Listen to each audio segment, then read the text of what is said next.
Beetles, it's Tan here again today with another video for you on this Astrology, Human Design, and Gene Keys channel. And today we're going to be talking about Gene Key number 15, Human Design Gate 15. That is in correspondence with the Zodiac Degrees of Gemini from 28:15 to 29:59 degrees of Gemini to 0 degrees of Cancer and 0 degrees of Cancer to 3.52 degrees of Cancer. So it's that Gemini Cancer cusp that we're looking at today. And the associated vision key bird totem is the cute little finches. Okay, so if you've been keeping up with the channel and you like the content that I've been putting out, you can support me on a platform called Ko-fi.com by buying me a coffee. And the support that you provide me with will go into purchasing tools and equipments that I have to use to make these YouTube videos for you guys. You can also join us on our Discord platform, which is an online server to connect with me and other astrology, human design, gene keys enthusiasts out there. We got some pretty great discussions going on there. It's quite an exciting platform. We got some really interesting personalities, just kind of this diversity there. And if you are interested in the gene keys, I highly recommend that you check out a website called unlockyourdesign.com. It is a website created by Bella Crystal and Ashley Nicole. They provide a very, very easy to understand interpretation of each of the gene keys and human design gates there. Two really amazing women. Do check out that website. Okay, so let's get to it and let's talk about Gene Key 15. So this archetype moves from, at the shadow frequency, dullness, to magnetism at the gift, and fluorescence at the highest destiny or the city level, and eternally flowering spring. And of course the dream arc totem, fear, shadow animal is the beetle, insect shall we say. At the life key, it's the wildebeest. And at the vision key bird, it's the finch. The I Ching hexagram associated with this archetype is modesty. Softly uncover the blossoming heart held in the womb of Mother Earth. The associated genetic codon to this archetype is serene, I'm not sure if I'm pronouncing it correctly. It's part of the ring of seeking. The programming partner of this archetype is, of course, Gene Key and Human Design Gate 10. I just made a video on that, I guess it was last week or 2 weeks ago. And that is the archetype of the Capricorn Sagittarius cusp. And the programming partner offers a complementary opposite to this particular archetype. And in human design, this gate is located in the G, or the identity center, which is a center of self-love, and it's connected to gate number 5 in the sacral, forming a channel called the channel of rhythm. Okay, so we're going to start off first by looking at some characteristics of the finch bird. And so I have this archetype as my Chiron. Oh, yes, it's actually my unconscious Chiron, so it's my deepest wound. And I feel you guys, if you have this archetype, I may include some of my own interpretations with regards to my own life, share some of my experiences with you so that we can connect a little bit more as well as we go throughout this video. Okay, so the finch is actually a very social bird. They need other finches. They cannot be living alone. And if you have them as pets, they can't just have humans as friends. They need a network of them, and a whole flock of finch is actually called a charm. They have a fidgety, restless, nervous nature, especially if humans touch them. So they're unlike parrots, which can be held by humans. They don't like to be held by humans. They don't like that touch. They get very nervous and restless. They get stressed out when you touch them too much. And of course, the most noticeable thing about the finch is their super varied colors and patterns, and even habitats. They live anywhere from like tropical climate to the desert. And the reason why they have such varied colored feathers is because of their varied diets. So the plants, the pigments from the plants that they eat becomes the colors of their feathers. This is true for most pigmented feathers, for most of these birds. It's not uncommon, but because the finch has so many different colors, more than other bird species, that means they do have more varied diets possible. So they basically wear what they eat, shall we say. The goldfinch is a little bit acrobatic. It can balance itself on like a dandelion seed head, for example. Charles Darwin, when he was examining finches on the Galapagos Islands, he proposed his theory of evolution by observing them. There was a common finch that arrived on the Galapagos Islands millions of years ago.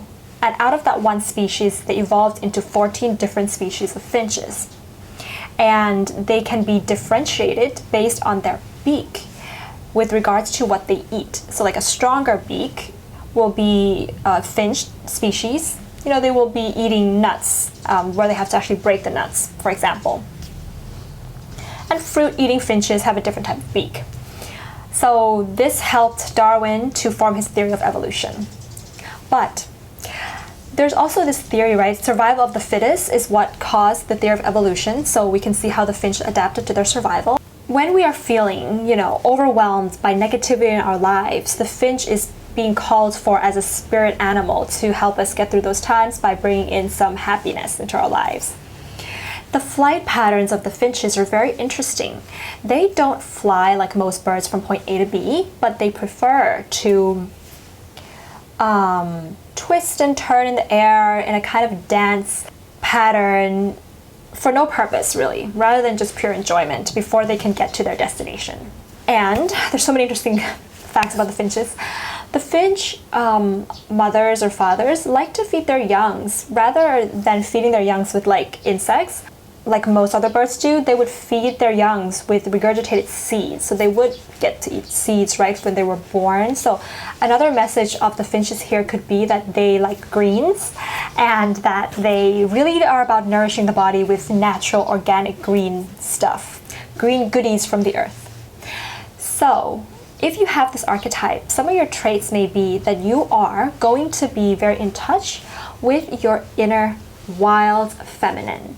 So the kookaburra, if you watch that video, which is gene key number 10, the Capricorn Sagittarius cusp, I talk about how that archetype represents the masculine side of us. It's the raw masculine. This one, being the programming partner of that, is the wild, raw feminine. So when we talk about femininity, or the feminine side of us, we're talking about the receptive nature, the ability to receive and connect with nature. And I'll go in a little bit more about the receptive nature when we talk about the shadow and the gift. But that's the idea here. You may also be somewhat highly anxious or maybe socially anxious because this is moving from Gemini to Cancer. And so Geminis are highly social. Cancers are a little bit more have some more reserve about them. They still want to belong. They want to be part of a group. They need that unit, but they're a little bit different from the more, socially adaptable side of the Gemini. So when we get this mix, we can have somewhat of a little bit of socially anxious traits coming in. And I can give you my experience on this being part of my Chiron, is that I am somebody who was very socially anxious, and maybe I still am really, but I would get this nervous energy when I'm meeting people for the first time, to the point where sometimes I would rather just not go out or not meet anybody because of the anxiety or the nervousness that comes up. And because this is my deepest wound, it did result from when I was much younger, how I changed schools a lot. I moved to different countries when I was much younger into an environment where there was like a lot of cultural differences. There were people from different countries around the world in the same international school, and I couldn't speak English at that time. And so I was put in this position where I was a little bit like a wallflower. Like I was just super shy and I couldn't connect with anybody. And I feel like that built up a lot of my deeper wounds there, which led to, in the present day, still having that social anxiety or a little bit of that nervousness around me. So that's just something that I'm sharing with you guys. Or you can have a lot of high energy. You can be very energetic type, because if we think about Shakti and Shiva, Shakti is the feminine energy and Shiva is the masculine energy. In ancient Indian paintings, you'll see that Shiva is lying down and Shakti is sort of dancing around Shiva. So the feminine energy is considered to be this dancer, this moving around the masculine energy. She brings the feminine energy, whether you're a man or a woman, biologically man or a woman, the feminine side of you is very much like high energy. You do at your heart, whether you are socially anxious or not, you are social and you want friends and you are a true humanitarian. When it comes to this archetype, you want to give love. Also, there may be this, like your body may actually be affected by what you eat, shall we say, just like the finch. And your aura, you know, if you're working at a higher vibration of this archetype, you're going to have a colorful, magnetic, vibrant aura about you. But if you are, you know, not happy, then your aura can become dull. Dullness, magnetism, fluorescent. Okay, so let's talk about the shadow frequency of this archetype. In human design, this gate, gate 15, is called the gate of extremes. And the reason why is because our extremes really make us human. And the feminine receptive nature represents our reactions. So receptivity is not really the same as reaction, right? But if we're operating at the shadow frequency, we can react rather than receive. And so when we choose to, or maybe we don't choose, but when we are acting on reaction, we can do things that are extreme in order to cope with certain situations rather than receiving the situation like a like the wild feminine would and flow with it. So usually we're going to see this as extremes with regards to rhythm. You can be somebody at the shadow frequency who are very, very busy, doing a lot, not sleep, not eat, you know, that's kind of an extreme rhythm. And then, you know, just really sleep the whole day and really do nothing at all. So there's like not a lot of balance there. This makes it so that you can become uncomfortable with fixed patterns, with routines, or with, you know, repetitive routines happening in your life. Unless, if you have the whole channel, the 515 in human design, maybe you will be able to, how do I say, be more comfortable with routines, because gate 5, which connects to gate 15, is about fixed routines. And so that's something to consider there as well. But generally, at the shadow frequency of this, it's somebody who does not like fixed patterns, and they will do all they can to avoid that and react to that in an extreme way. Because when you are feeling like something is a routine or it's happening the same every day, you feel that it's dull. You feel that it's ordinary. Because this is a feminine, receiving, receptive nature, and when you are operating from an energy of receiving, you never really quite know what you're going to get. It can almost make someone feel like they don't have control over their life. And in our current day and age in our society, there's a lot of doing, hustling, right? And so when you're operating from this feminine principle, it can cause fears that things are not going to happen for you. The life is too ordinary, so you have to go to the extreme in order to make something happen. But the thing about this archetype is it's all in your perception. And it's kind of an illusion, because if we really think about nature, nature operates in cycles. There's always a repetition in nature every year. You know, it's going to snow at a certain time of year, there's spring at a certain time of year, there's fall at a certain time of year, and it repeats like this every single year. Nature is cyclic, nature is repetitive, and there is beauty and necessity within that ordinariness. But when you're operating at the shadow frequency, you don't like this, and you may not be able to see why, you know, repetitive cycles, the dullness of that can even be beneficial or useful. It's all in your attitude. Therefore, attitude is one of the most receptive feminine traits that we can think of, because attitude is all about how you're going to feel, how you're going to perceive certain situations, how you're going to receive. Yes, not react, but how you're going to receive situations and events in your life. It's in your attitude. So what you may do at the shadow frequency as well is that you may compare yourself to people that you feel are more vibrant and colorful, or have a vibrant, colorful life, like maybe people who have gate 10 and they're in the self-obsession phase, and you're like, oh my god, this person is all about themselves, they're on this grand adventure to search for themselves, and I'm dull. Kind of like that. It can make you feel like you're unpopular, and then you go into this pessimistic thinking. And because this gate is also called the gate of modesty, you may feel like although your life is dull, and you may feel, sometimes you may go to the extreme of it, but then sometimes you're going to feel like, okay, but it's modest, you know, if I don't become self-obsessed, if I don't, you know, dress very colorfully, then I'm modest. But then in that modesty, you're kind of like envying or comparing yourself to other people who are colorful. But it's not really modest, is it? If you are having such a strong reaction or a kind of like a strong perception of other people, that's not modesty at all. That's the illusion of modesty as well. And your attitude, whatever attitude you have about life, it will come out through your aura. So we talked about aura when it's this archetype, right? It will come out, meaning that it's going to affect what you attract or what you magnetize into your life with regards to the law of attraction. Will you be drawing experiences that dry you up, or will you be drawing experiences that light you up and color your life? It is in your attitude. And the other thing about this archetype that I've noticed is that the weather can affect you quite strongly.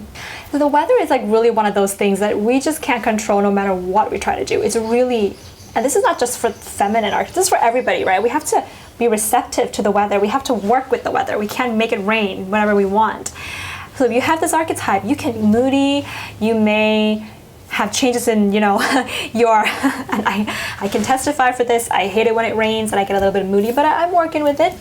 But yes, I get a little bit moody when it rains, and then I feel all, you know, much better when it's sunny. And that's why I like to live in places that have more sunshine than rain, for example. But again, this is your attitude again. How can you receive all kinds of weather with optimism is the question here. How can you not let a gray weather affect your mood and make you have a gray mood? That's the question here. And the thing about dullness is that when you experience dullness or ordinariness, it's because dullness is in the middle. It's the middle path. It's like there's a spectrum of colors. And, okay, this is probably not true, but whichever color's in the middle, white, I don't know, that can be the color in the middle that, okay, this is not a great analogy, but if we think of a spectrum of emotions, for example, neutralness is what you are perceiving as dullness, but really it's just neutral. So it's not extreme anger, it's not extreme excitement, it's just neutral. And there's really nothing good or bad about that. And there's really nothing to escape when it comes to neutral feelings. So therefore, when you are in your extreme, you're trying to create situations that arouse anger, or you're trying to create situations that arouse excitement, you are no longer in the feminine. You are no longer receiving, because you're trying to do something to shift this middle path, this middle point. And so what happens when you try to get one or the other extreme is that you can feel stuck because it's not natural. It's like you're trying to exert your energy when you shouldn't really be, and you will feel this resistance. And this feeling of feeling stuck can cause you to feel like giving up, or sometimes it leads to depression. At the bottom of this feeling stuck is the fear of letting the emptiness, the nothingness, the neutral middle path to move deeper inside of you, to sit with that emptiness and to fully feel it and to receive that emptiness with love. That can be something that you fear deep down. Because when you're doing that, you don't know what's going to happen. It's a really unknown place.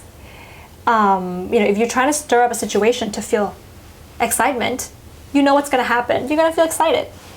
But when you're in the neutral, you don't really know what's going to happen. It's a little bit unknown, that emptiness place, right? If you are trying to create either situations consistently, you're going to be somebody who's always like moving on from one experience to the next in your life with no rhythm or routine, and it can even cause you to burn out. And at the end of the day, this is a pattern of reacting to life rather than receiving life. And so how can we turn this up and look at the gift frequency of this? So at the gift level, Richard Rudd talks about I'm not sure if I pronounced this correctly, the Schumann resonance, 7.8 hertz. This is the heartbeat or the vibration of Earth. Earth has a frequency. At the core of Earth, there's a frequency. The frequency, we can say the heartbeat of Gaia, is the Schumann resonance. And so if you can Google on YouTube this resonance frequency, and listen to that frequency. And I may just post a link in the description box below if you want to listen to that. It's a really mellow sound, and it really calms everything down. If you can do some kind of meditation on it, or just have it in your background as you're living your life day to day, it helps to calm your body, it helps to slow down your nervous system, and it helps you to be at the same frequency as Earth herself, or himself, Father Earth, Mother Earth. This will help with the social anxiety, first of all, and it can help with any nervous tensions, or sometimes with stress, or being in a fight or flight mode, or being in that extreme phase where you have to do something. So when you're feeling like that neutral, when you have time to be in that neutral phase, listen to the Schumann resonance and let that sink into you, because at the bottom of emptiness, you always have Mother Earth with you. In the Gene Keys, I'm going to read a quote from the Gene Keys that Richard Rudd wrote. He said that if we left our planet exactly as it is now for 1,000 years, our cities and roads would once again become green forest. That is the speed, power, and pace of Gaia. So Gaia herself, the Earth herself, himself, takes thousands of years to become what it is right now. And human beings have tried to change the Earth with our mind, through technology, through our will, this illusion that we have will over Mother Nature, to build something, to create something that is totally not within her speed. And that's why she's dying out, she's dying, she's getting destroyed, because she can't, that's not her natural pace. She can't keep up with the human mind. And so to really heal the world, for you and for all of us out there, we have to slow down. People, we gotta slow down. You know, when you begin to slow down and receive life in this way, your wild feminine will fully come out. She will fully blossom. You may not even need a clock anymore, because you're so in tune with the rhythms of the earth, with the rhythms of nature. Go out into nature. What do you like? You like the beach? You like the mountains? I love nature. Just be there and really resonate with the greenness, the forest, you know, the ocean. You will begin to do things at your own pace.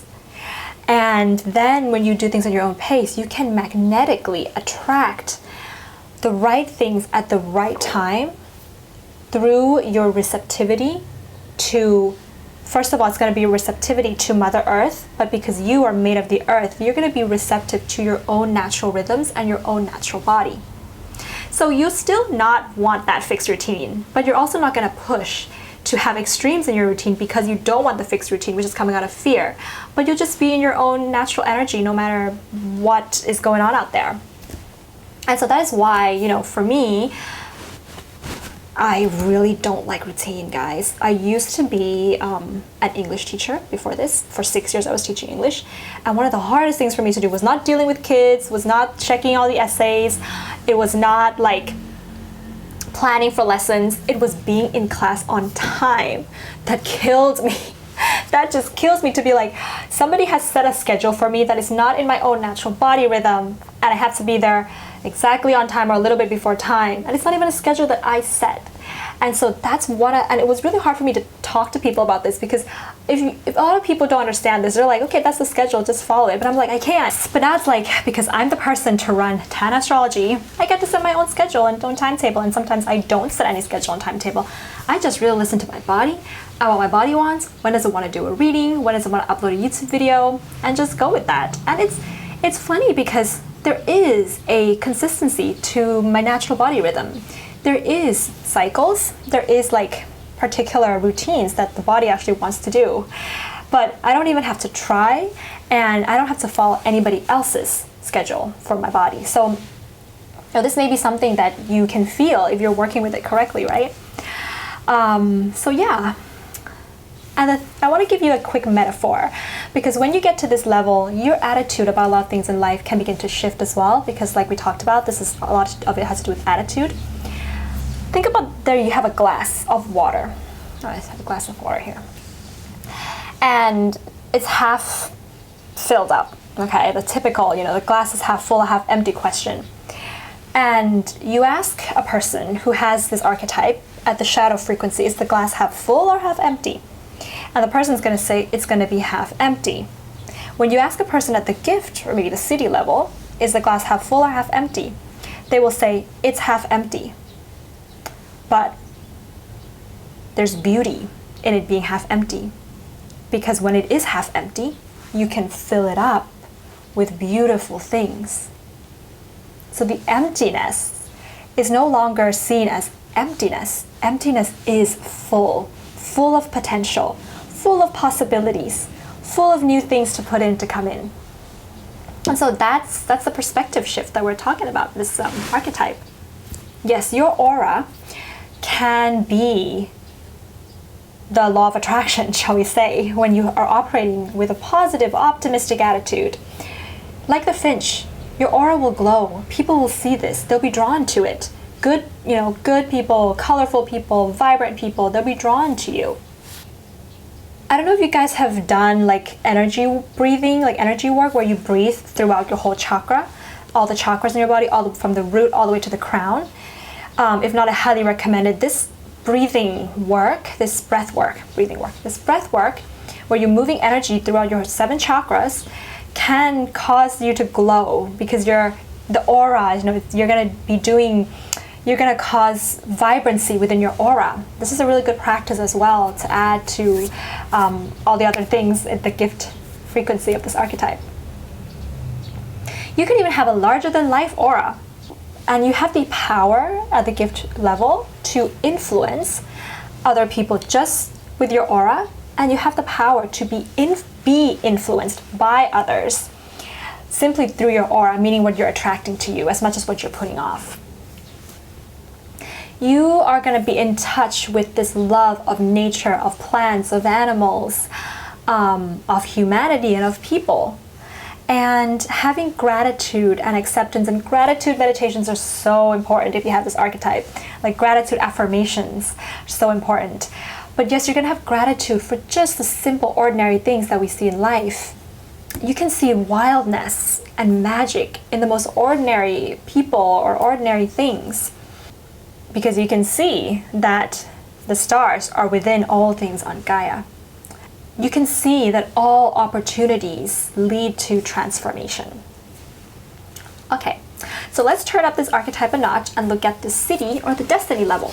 So at the city level of this archetype, it's called FLORESCENCE.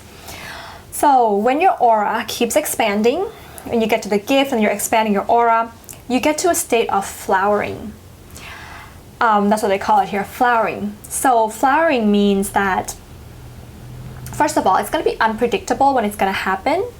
But when you flower and you blossom, the people around you begin to experience a shift in their aura as well. They begin to feel this expansion in their aura.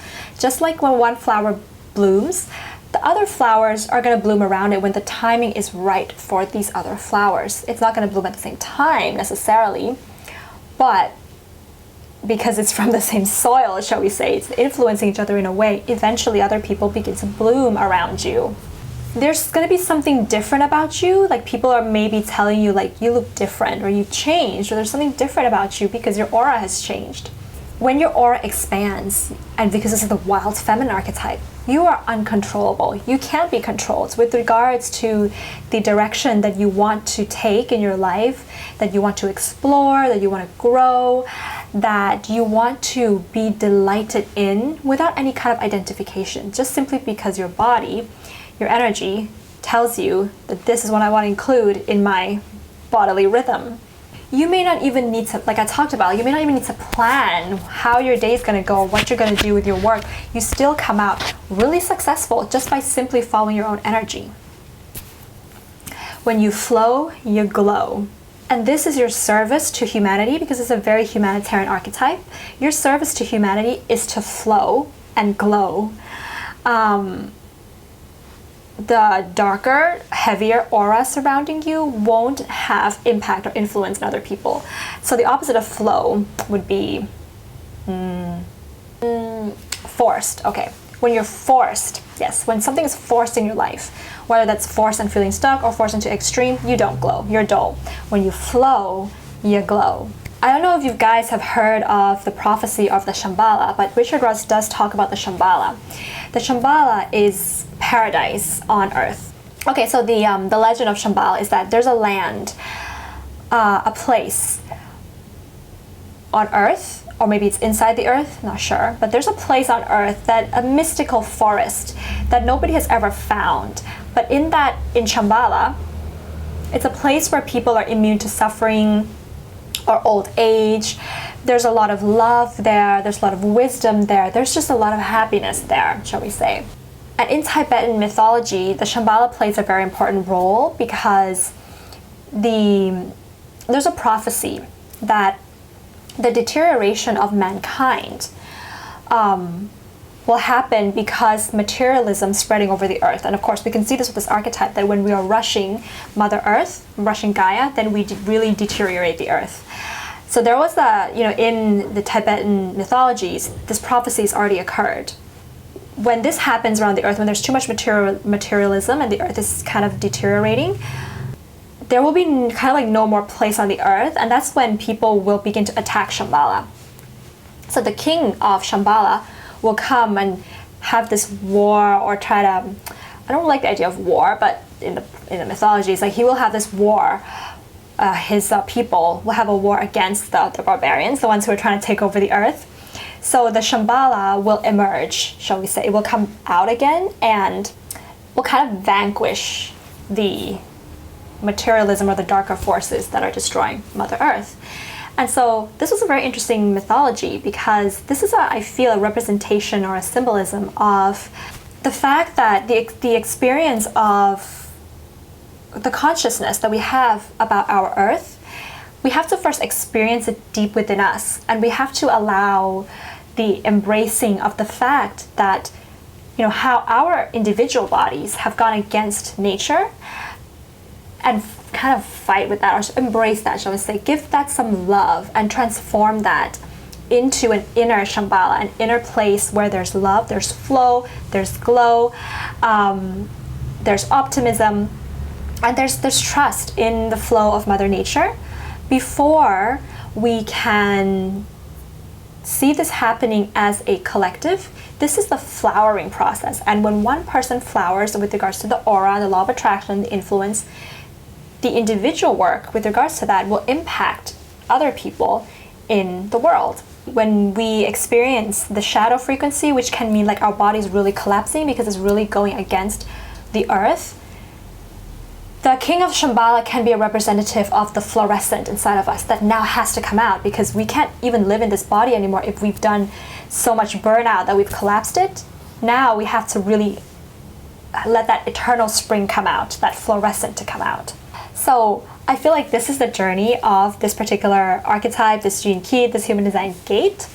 And yeah, this is something that I feel like a lot of us are, really getting in touch with in the world as well. Okay, so if you have this archetype, do comment below and let us know what your experiences have been.